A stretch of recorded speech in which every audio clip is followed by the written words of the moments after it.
Hi, I'm George with NS345. Welcome back. Today we're going to be mixing the drums. I'm going to use the overheads to start the mix process. I'm going to try a different approach today. Basically, I'm going to try and start mixing the drums using the overheads first. And I'm going to try to make the low end and the top end sound good just using the overheads. And then I'm going to blend in the rest of the tracks. The way I'm going to do this is I'm going to start with EQ and then compression. So let's take the left overhead and the right overhead and see what we can do. I'm going to select the left and the right, hold shift option. Then I'm going to go to the output here and create a new track. And I'm going to call it OH bus. So I've just created a bus. I'm going to solo save it. And it's very important to route it appropriately. So I'm going to route it to the drum bus. And I just go to the track menu and I have my D bus there. There it is. And let's make it red. Alrighty. Okay, and what I want to do is I want to make sure that the left and right overhead are solo saved. And I do that by clicking the solo button and holding the command key on Mac. That way, when I solo just the drum bus, or sorry, the overhead bus. All right, so I've increased the volume a little bit just to hear it a little bit better on my speakers. Okay, the first thing I'm going to do is bring in an EQ, and I'm going to use the basic Avid EQ3 7-band, and I'm going to try to shape the overheads in a way that I get nice low end and a nice top end. You can actually use this technique in case you didn't have any drum tracks other than the two microphones, the overhead microphones. This is a really good technique that you can use. So let's just try this different approach today, and let's just focus on the overheads, and let's solo save the bus.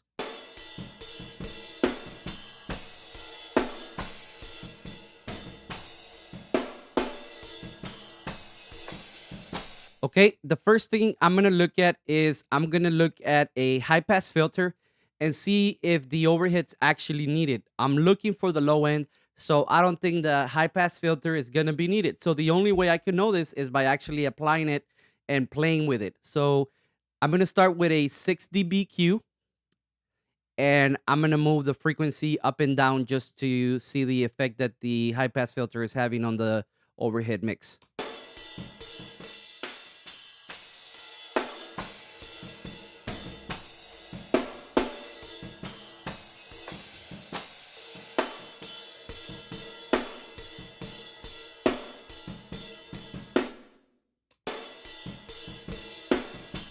So it's really not taking away much because it was recorded really nice.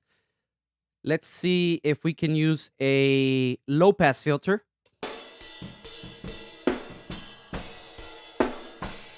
Now here is where you get creative, or here is where you really got to think through things. If I want to take out some of the brightness of the drums, remember I added the brightness at the drum bus level, which is here. So if I play the drum bus real quick.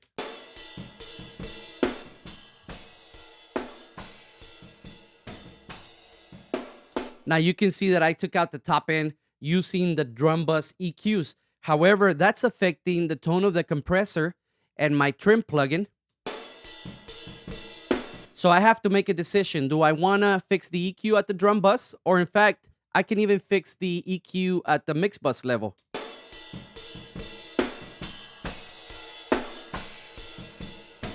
Now, I don't want to do that. So what I'm going to do is I'm going to tweak the EQ here. I'm going to take out some of the brightness now. And I'm going to use a 6 dB octave to start. And it looks like it's at 7.4. So let's just move it around and see what happens.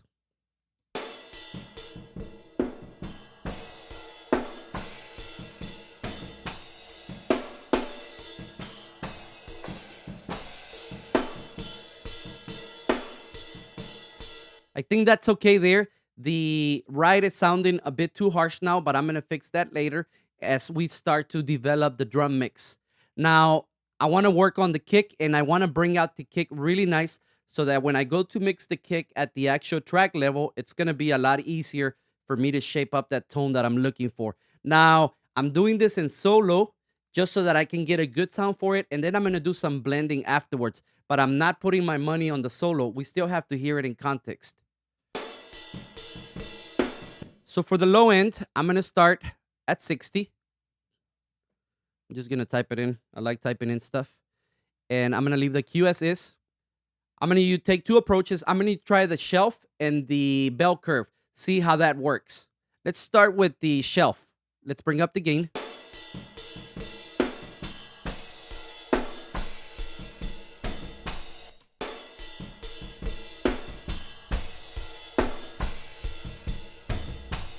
Throughout the process, we got to keep our eyes on the meters here. You can see that the input's still a lot higher than the output. Okay, let's see what happens when we use a bell curve.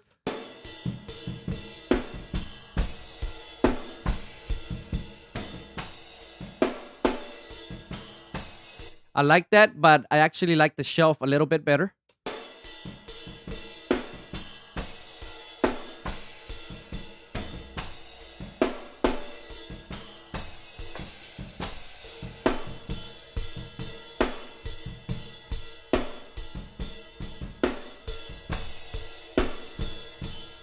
Let's try the bell again there.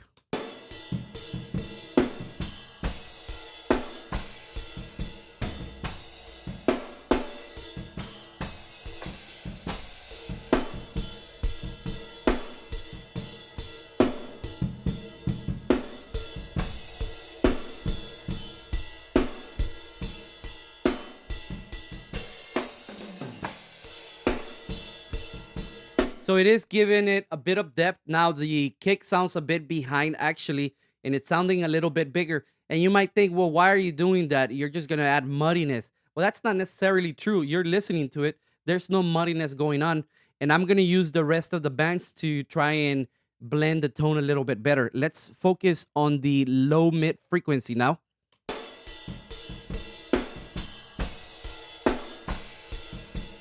Let me work on the snare now.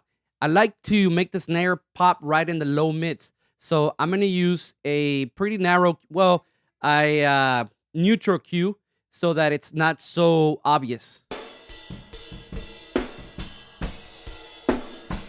See, and that makes the snare just pop right there in the low mids.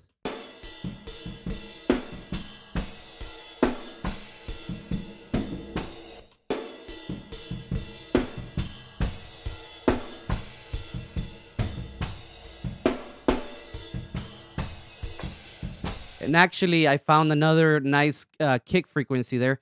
Let me see if it'll work by itself.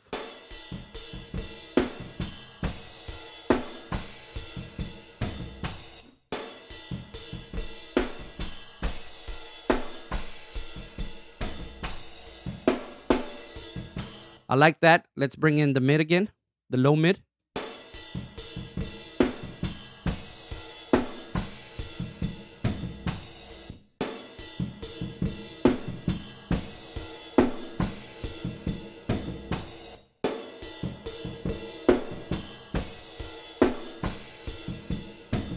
Work on the Q.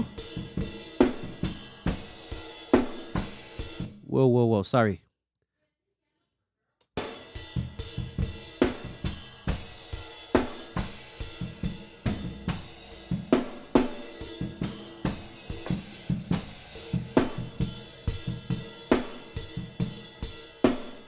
So the snare is there. It's sounding really fat, but now the kick is sounding boxy. So we can use another frequency to fix that. Let's use the mid frequency band.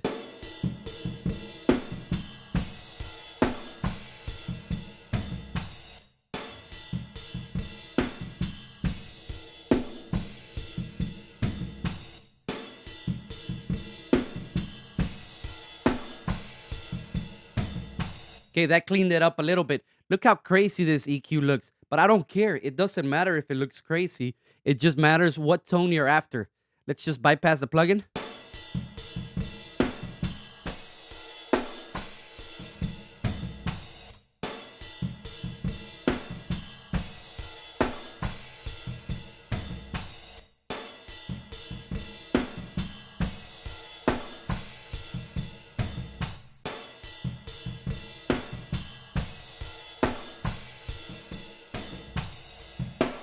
Okay, the next thing we need to pay attention to is the meters, the input versus the output. They need to match.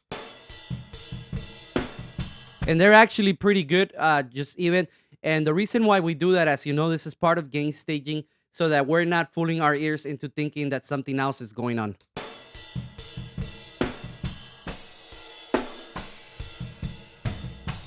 Sounding a bit fat, maybe just a touch muddy, but let's add a little bit of top end, just a little bit, to see if we can clear up the hi-hat and the ride. And what happened now, just with those 3 dBs of gain that I added on the high mid frequency, the kick and the snare actually opened up just with a touch. Look, let me bring it back down to 0. 3. I don't know if you hear that. Check it out.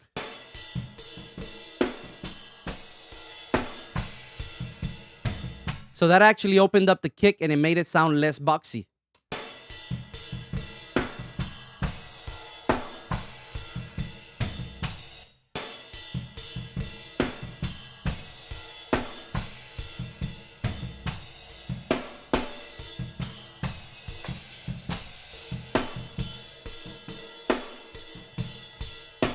But one thing that did happen is that the cymbals came in a little bit, and it may be because the plugin, the way I'm raising the frequencies. Let's see if I can fix that, or did I use the wrong plugin? Oh, multi-channel plugin, or should I use multi-mono? Multi-channel should be fine. Woo. Okay, no, that's fine. But listen to how the mix opens up with the plugin bypass. And what I mean by opens up, I mean the sides are a bit wider.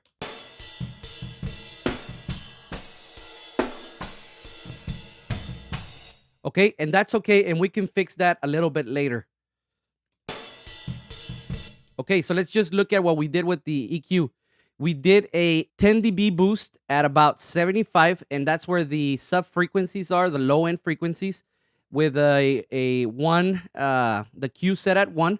Then the low mid frequency, we got about 7.3 dBs with a 2.7 Q at 133.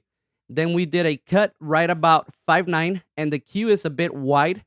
And the approach that we're taking is we're mixing the overheads so that to see if we can get a better tone, but we can tweak it a little bit later, okay?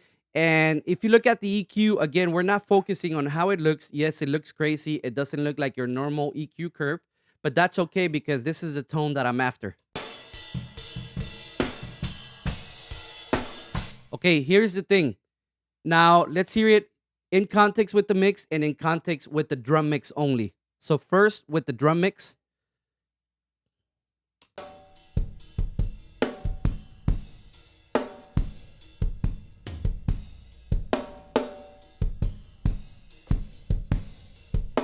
But we're not hearing the actual,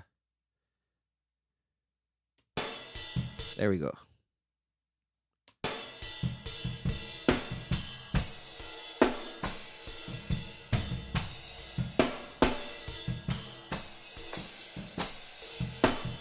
So it did help that I darkened up the overheads a little bit because the drum mix was a little bright anyways. So if we look at the EQ that we have on the drum mix,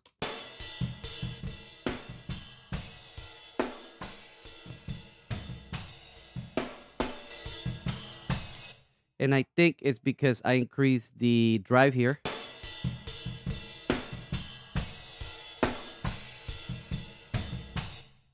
Okay, that was making it too bright. Let's listen to it now.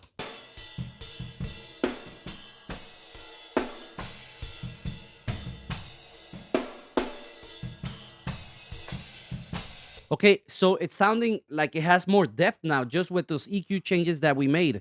So let's apply some compression and let's see what happens. And I'll just leave the EQ up here for us so that we can look at it. And I'm going to bring in a compressor. And I'm going to use the, let's see what's good here, the DBX 160. If we look at this compressor, let's just compress the bus by itself, the overhead bus. We're not hearing the entire drum mix.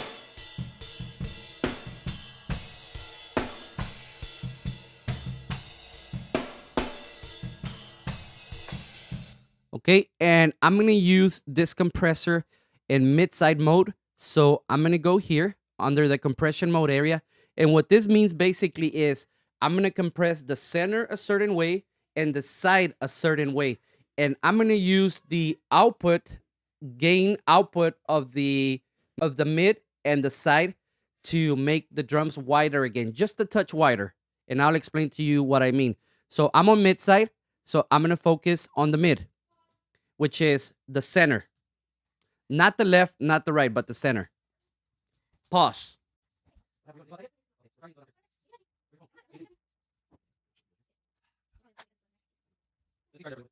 Okay, 5, 4, 3, 2, 1, 1, 1, 1. Here we go. Okay, one of the things to note about this compressor is that you can actually calibrate it here and you can change its calibration. Right now, it's saying that minus 18 dBFS input will trigger the compressor, or it's calibrated with the interfaces, the converters, and all of that to minus 18 dBFS or 0 VU. So on mid side, I'm listening to the center now. In this section here, with the threshold, and you see the M here, this is the mid. So I only use these 3 controls for that section. Okay, so let's do it.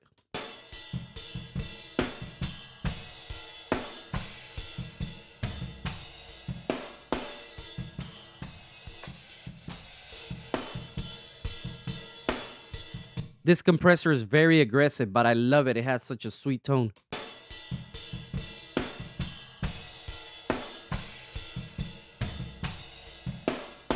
Okay, let's leave it there for now. I'm getting about 2 dBs of gain reduction.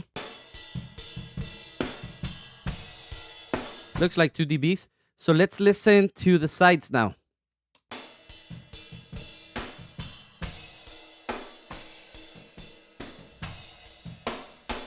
Now, I'm listening to the sides with the EQ inserted before the compressor, so that's why I'm hearing the low end and stuff. So I can actually do a couple of things. I can reduce the low end, but I don't want to because I need the low end to build my drum mix. So there's 2 options here for a high-pass filter for the mid and for the sides. And this high-pass filter basically tells the compressor to ignore the low end. I'm actually gonna engage it so it does ignore the low end. So I don't want the compressor to compress the kick and the snare on the sides. I just want it to sound like it is. So I'm gonna engage the high pass filter. Now I'm gonna focus on the sides.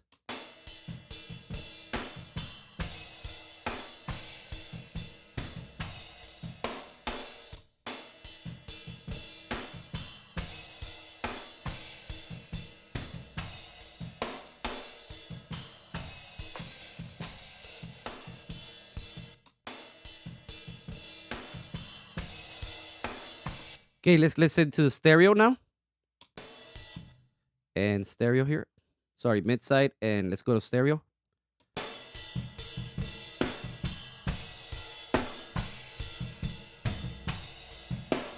So it's sounding so good just with the overheads. It almost sounds like a full drum kit, which it is a full drum kit. But let's change the side compression a little bit because it's a bit much.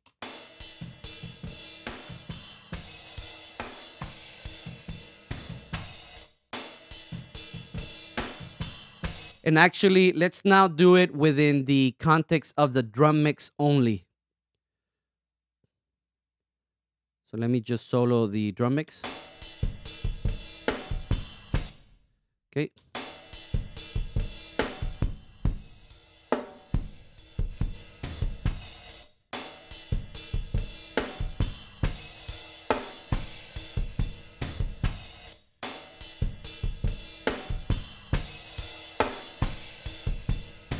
Okay, let's bring it back to stereo.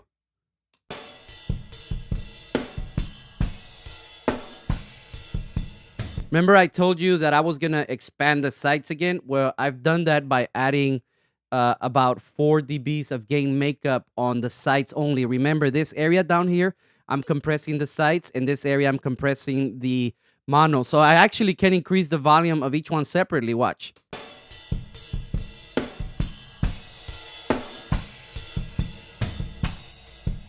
If I wanted to make the drums wider, I can bring this down a little bit by 2 dBs. Listen to that.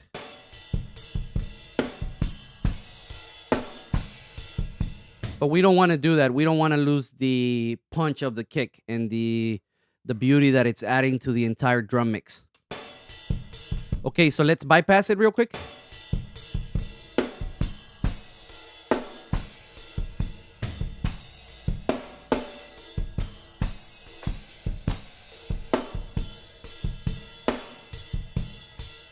We're adding a bit of gain, so we need to bring that down.